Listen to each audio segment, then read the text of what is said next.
Our story begins with a widower who has to raise his child alone. Every decision feels heavy because every responsibility sits on his shoulders. That is the life of Mansik, a single father who works hard just to make sure his little girl is okay. At this point in his life, Mansik is desperately looking for a woman from Vietnam that he can hire to act as a pretend mother for his daughter. He meets a male agent who shows him a photo of a candidate, but the agent is not convinced.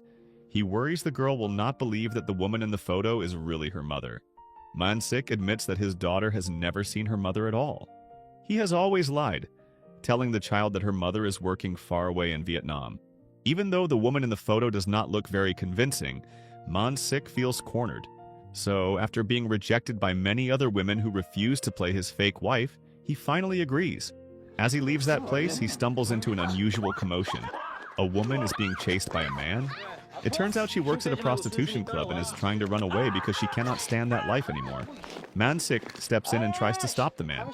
He tells him not to be violent toward her, but the man ignores him and becomes rougher. He starts slapping the woman, and seeing that, Mansik loses his temper and punches the man. Soon after, a woman known as Madam arrives. She also happens to know Mansik. Madam explains that the woman was running away because she owes money to the man who is chasing her. That is why he was after her. Mansik calmly replies that if there is a problem, they should report it to the police, not solve it with violence. He even says that if what he did was wrong, he is willing to be reported as well. Then he walks away, already regretting getting involved in such trouble. After that, he goes to a salon to pick up his daughter, Yana. Her bright, happy face shows how deeply Mansik loves her. On the way home, Yana keeps asking when her mother will come back, why she seems so comfortable working in Vietnam, and whether she really loves her. Every answer that comes out of Mansik's mouth is a lie, but he tells himself it is for her own good. He reassures her that her mother will come home one day, and that when that happens, Yana will finally be able to register for school. And with that fragile hope, their story begins. This is Summer Dream. That night, Mansik sits down with his older brother, Chan Su, for a serious talk. Chan Su asks if marrying a Vietnamese woman, just for paperwork, is really the best choice. Mansik explains that he only plans to marry on paper and borrow the woman's name, so he can make a proper birth certificate for Ye Ne. That way, her mother's name will be officially written there. Chan Su then asks if the woman he is hiring has actually agreed to this arrangement.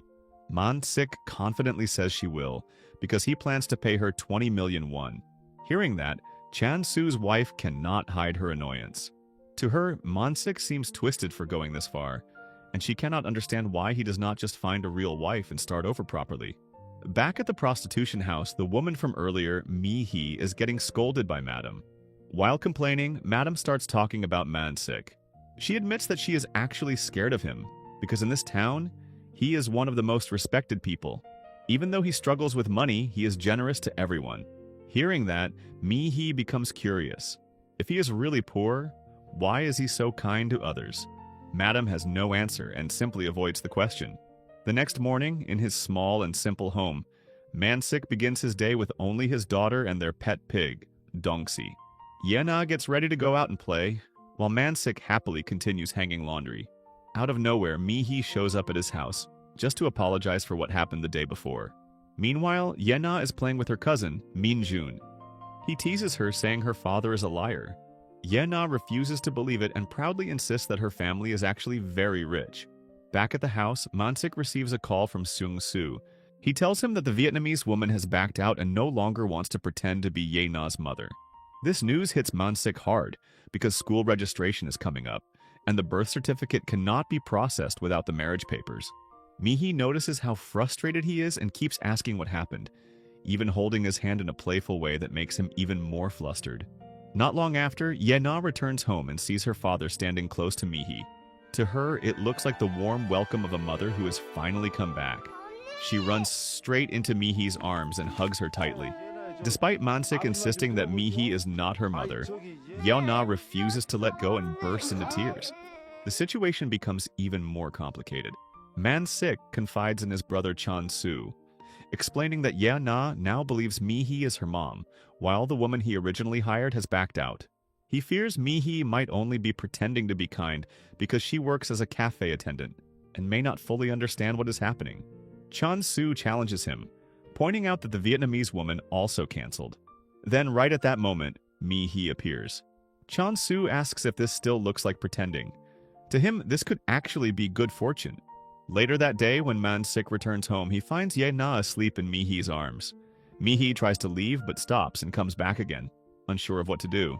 Realizing how much the situation has changed, Man-sik decides to tell the truth.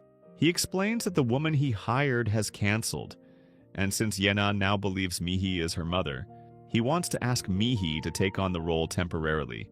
Mi-hee refuses right away. She is offended. She may not have a perfect past, but she is not that kind of woman. Man-sik keeps pleading and promises to pay her 20 million won. She still refuses, but then remembers her debt.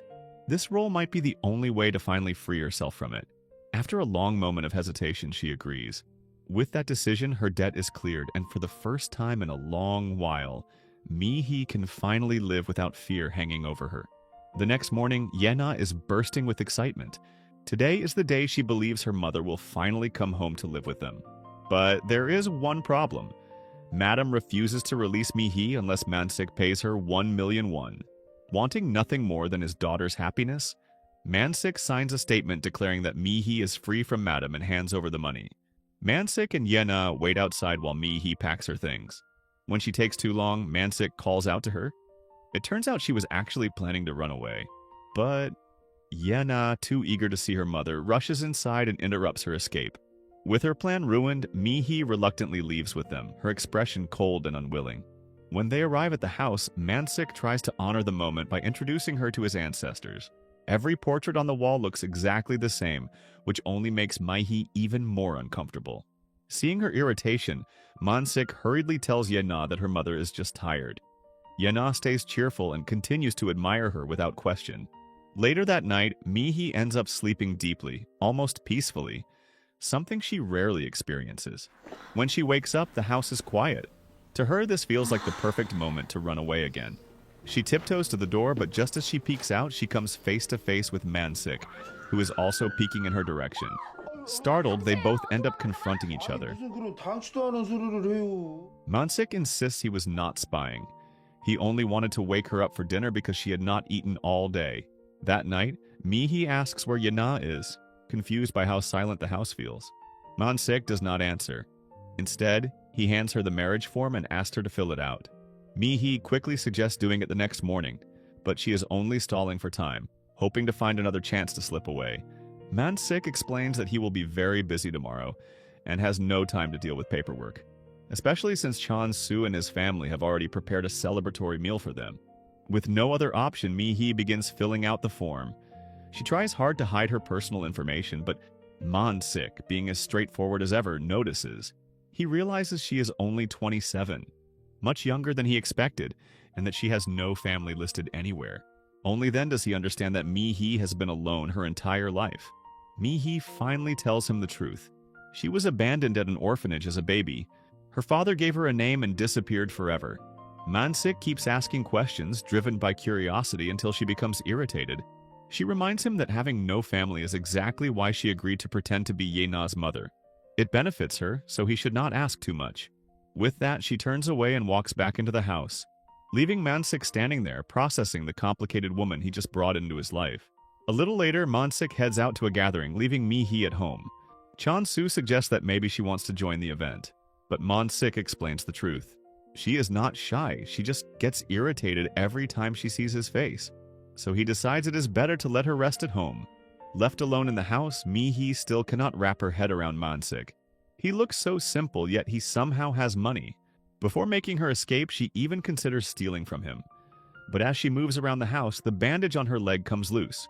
And right at that moment, Man-sik and Ye-na unexpectedly return and catch her in the act. Startled, Mi-hee quickly insists she did not steal anything. Man-sik, being completely clueless about her intentions, does not even think about theft. Instead, he notices her injured leg and assumes she was only looking for a first aid kit. His genuine concern embarrasses her, and before she can hide her feelings, he is already helping treat her wound. The next morning, Ye-na waits eagerly for her mother to wake up. When Mi-hee finally opens her eyes, Ye-na compliments her beauty and shyly asks for something she has never experienced. She wants to touch her mother's arm. Mi-hee agrees but sets a strict rule that she can only place her hand there and not move. Instead, Ye-na squeezes her chest in pure childish curiosity. Overjoyed, she runs to tell her father how soft her mother's chest is, leaving Mi-hee mortified. 엄마가 머리 예쁘게 묶어준다니까 그게 좋구나. After breakfast, Ye-na cannot wait to show her best friend the braids that her mother made for her. Meanwhile, Mi-hee, who once wanted nothing but to escape, begins to feel the warmth of a real family for the first time in her life. Later on, Mon-sik leaves for work at the pig farm, and Mi-hee falls asleep alone in the house. When she wakes up, she finds a note from Man-sik. He tells her there is fruit in the fridge, she can eat anything she likes, and if she wants snacks, she can take some money and go to the grandma's shop he has drawn on a little map. Using that map, she heads to the small store, where she unexpectedly finds Ye-na. The grandmother welcomes Mi-hee warmly and compliments her beauty, saying she looks like a wonderful wife for Man-sik. On their way back, a farmer calls out to them. The woman happily hands them peppers for free. Soon others approach, offering octopus, watermelon, and more compliments about Mi-hee. Ye-na beams with pride, and for the first time, Mi-hee feels the kindness of a community that genuinely cares about them. When they arrive home, Man-sik is stunned by the pile of goods Mi-hee is carrying. Ye-na excitedly explains that everything was given to them by local farmers. Anyone who saw them on the road handed them something, from produce to small gifts. Right then, Mi-hee asks a question that has been on her mind. Do the villagers really believe she is Ye-na's mother since everyone kept calling her beautiful? Man-sik explains why. No one in the village has ever seen the real mother, so there is no way for anyone to recognize her. That thought leaves Mi-hee a little speechless. The next morning, Mi-hee notices how messy Man-sik's hair has gotten. She asks him to sit down so she can fix it for him. It has been years since he has been this close to a woman, and the moment her hands touch his hair, his nerves start to short-circuit. His whole body trembles like he is freezing while she trims away. After the haircut, Mi-hee hints that she wants to borrow his motorcycle to go into town. Instead of letting her go alone, Man-sik suggests they all go together. So the three of them set out for a small family outing. Ye-na is thrilled, and Mi-hee slowly begins to warm up to this life. In town, Man-sik treats them kindly, letting them shop while he watches with a carefree smile. They end the trip with ice cream and juice, enjoying a simple moment of happiness. But nearby, Madam happens to see them. The look on her face shows she cannot stand seeing how much Mi-hee has changed. A moment later, Chan-young arrives and asks if the cafe has any coffee. Instead of answering, Madam blurts out that the woman with Man-sik used to work as a cafe attendant. Chan-young immediately scolds her, telling her to watch her words because there is no way Man-sik's wife would ever do that kind of job. Madam is left speechless. Meanwhile, Ye-na spots a group of school children walking together and becomes eager to register for school. She drags her father around the area, wanting to see the school and a daycare for herself. Man-sik tries to admit that he does not know where any of these places are, but Ye-na reassures him. She believes her mother knows everything. After circling around for a while, Ye-na eventually falls asleep. Both Man-sik and Mi-hee feel a heaviness in their hearts.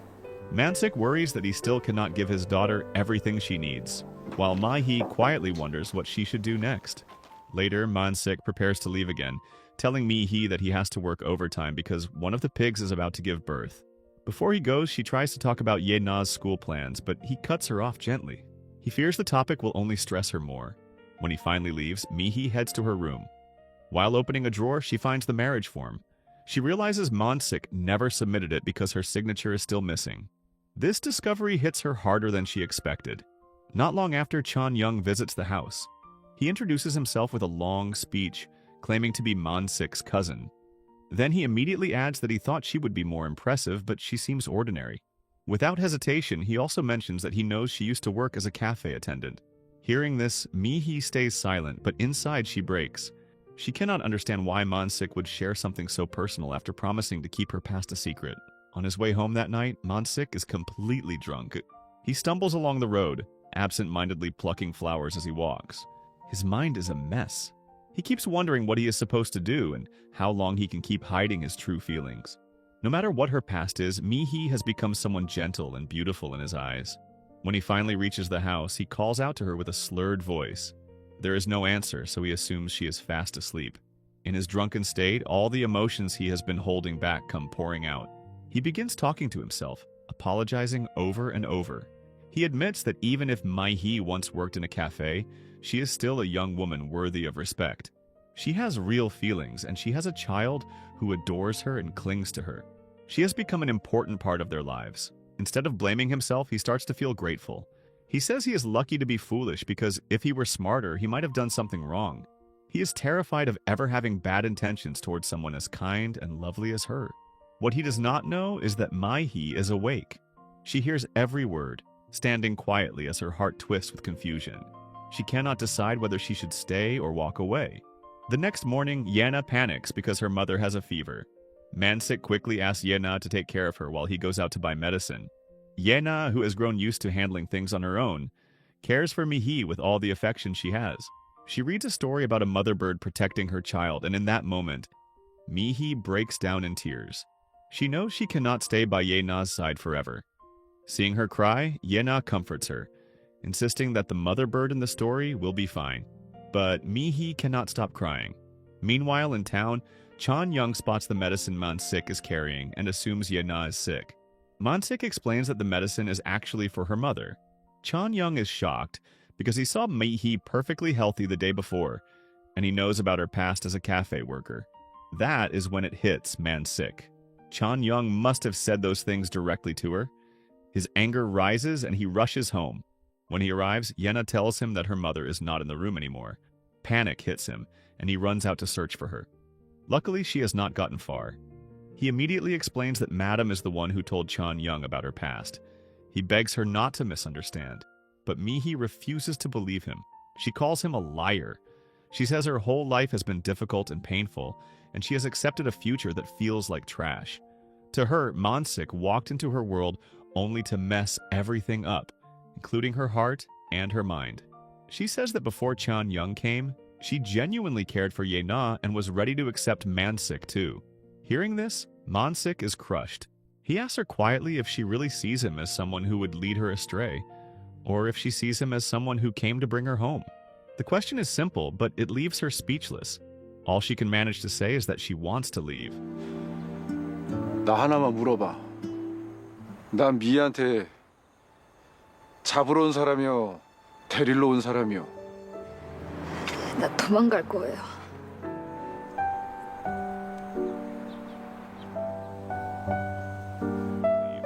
A few days pass, and Yena finally asks the question she has been holding on to. She wants to know why her mother has not called, and why she left before school registration. Man-sik gently tells her that her mother went back to Vietnam for work. He apologizes too, explaining that he still has not been able to register her for school. That night, far away in a small pharmacy, Mai-hee stands silently in an aisle. She watches a young girl crying while reading the same story Yena once read to her. The story about the mother bird. The sight immediately tugs at her heart. She cannot help but speak softly to the girl, reassuring her that the mother bird does not die, and that she eventually gets to live happily with her child. The moment reveals just how much she misses Yena. Back at home, Yena refuses to trim her nails because she is afraid the nail paint her mother applied will disappear.